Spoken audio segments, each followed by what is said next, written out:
Hello everyone, Cole here from Spolar Power Load. I'm going to do you a short video real quick of the install of this new billet switch plate assembly.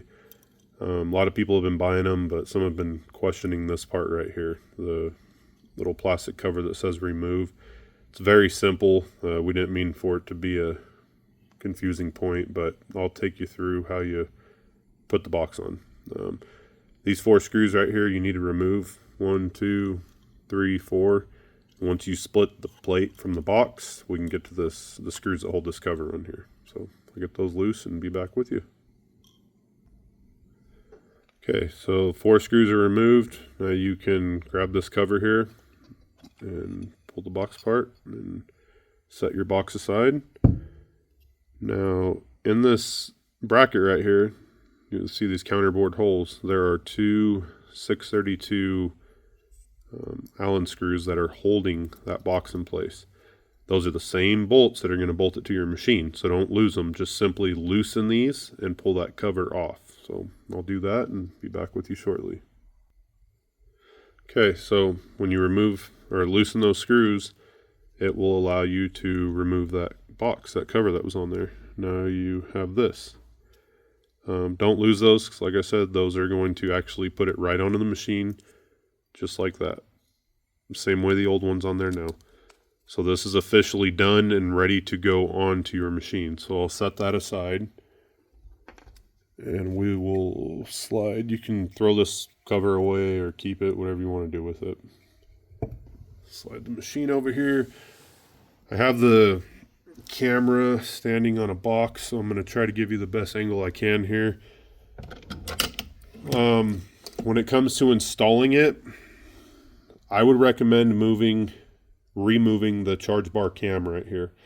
In my opinion, if you have that off and have it in your hands, it's much easier to do this than it is trying to do it on your machine. And most of you guys are going to have your machines bolted down, and in my opinion, that's the easiest way to go. So what you want to do is there's 3 bolts right here. 1, 2, and 3. If you loosen those and remove them, this whole cam will come off. But prior to doing that, you'll need to remove your charge bar cam pin and roller and loosen the you have your vibrator motor wires right here, so those are easy to pull off. Just remove those, and you're going to want to remove your charge bar cam pin and roller right here. Put those together and set them aside so you don't lose them. And last thing we need to remove, so before we can remove this cam, is just that light clip. Some you will have that, some won't.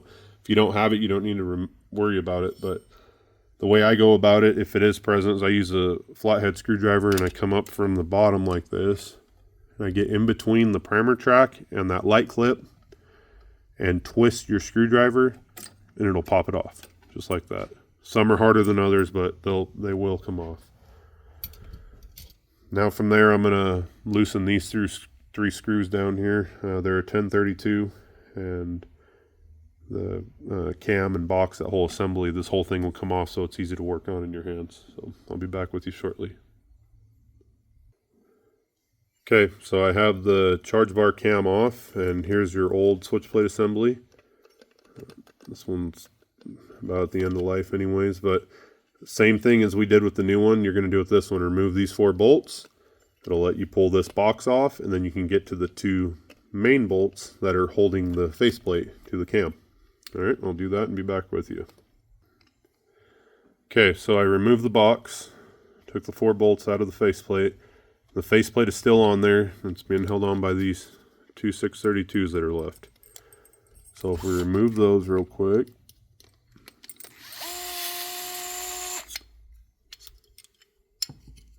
you do not need to save these bolts. These ones are not getting reused.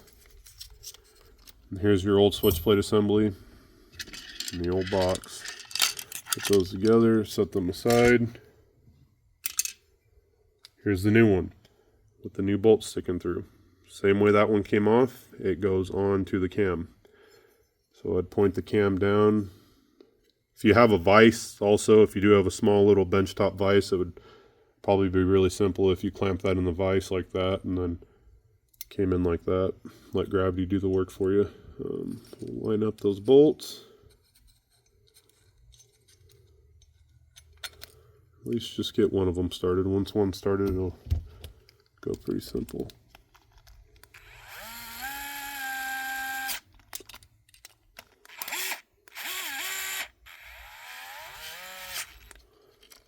Just like so. Make sure everything looks good. No wires got pinched in between the plate. Go ahead and snug those up.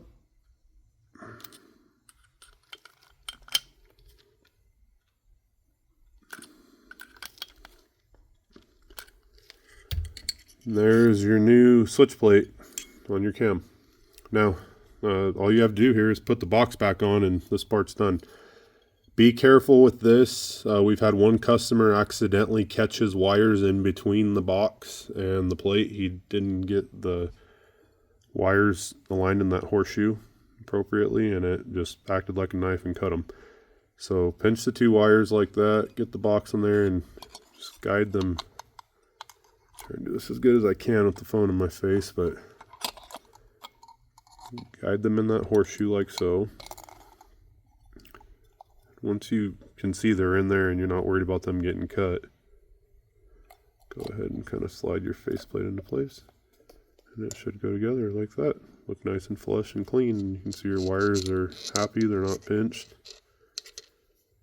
And then you're ready to put your 4 screws back in now.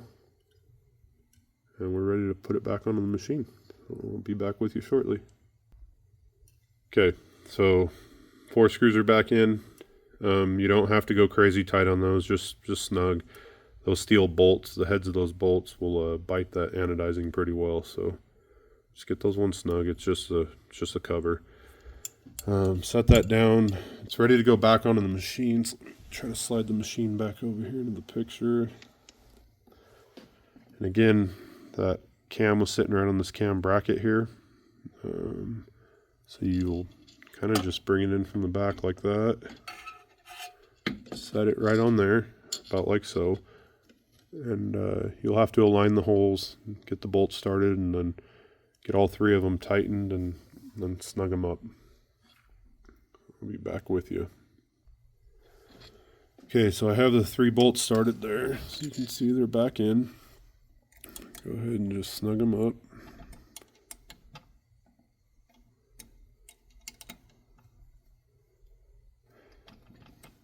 Okay, so all the wrench work's pretty much done. If you do not have an LED light previously, if you did not have an LED light previously, then you cannot use this unless your primer track has a hole punched in the back of it for the light. The early models didn't have it, but some early models do have it now because they've had to replace the track. So anyways, if you can't use it, you can simply just tape it off the back of the box.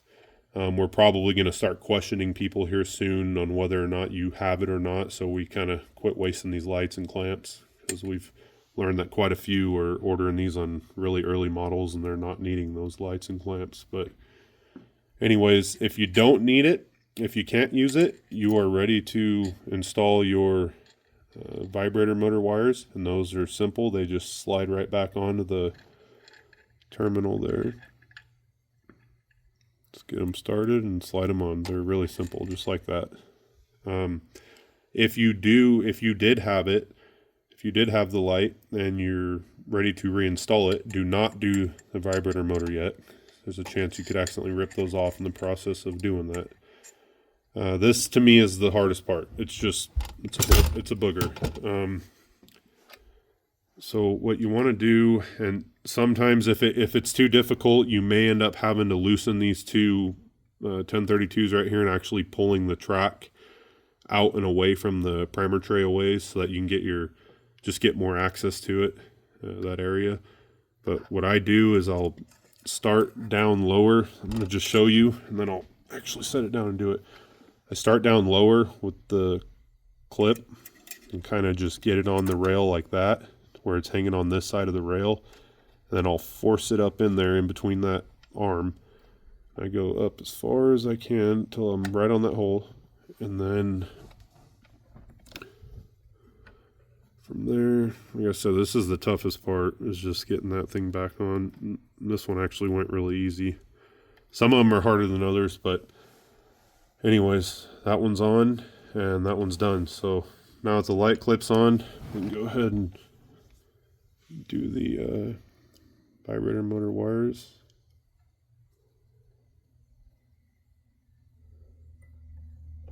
One goes there.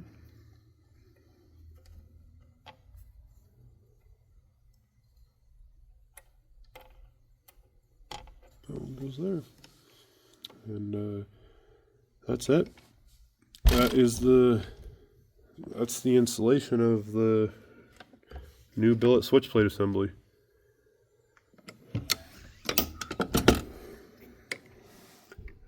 Put your pin and roller back in and hit your on-off switch. Your on-off switch is it's right there. It's actually LED lit, so you know whether power is on or off to the box. And yeah, it's pretty cool. If you guys have any questions or need any help with it, just give us a call. All right, talk to you guys later. Bye.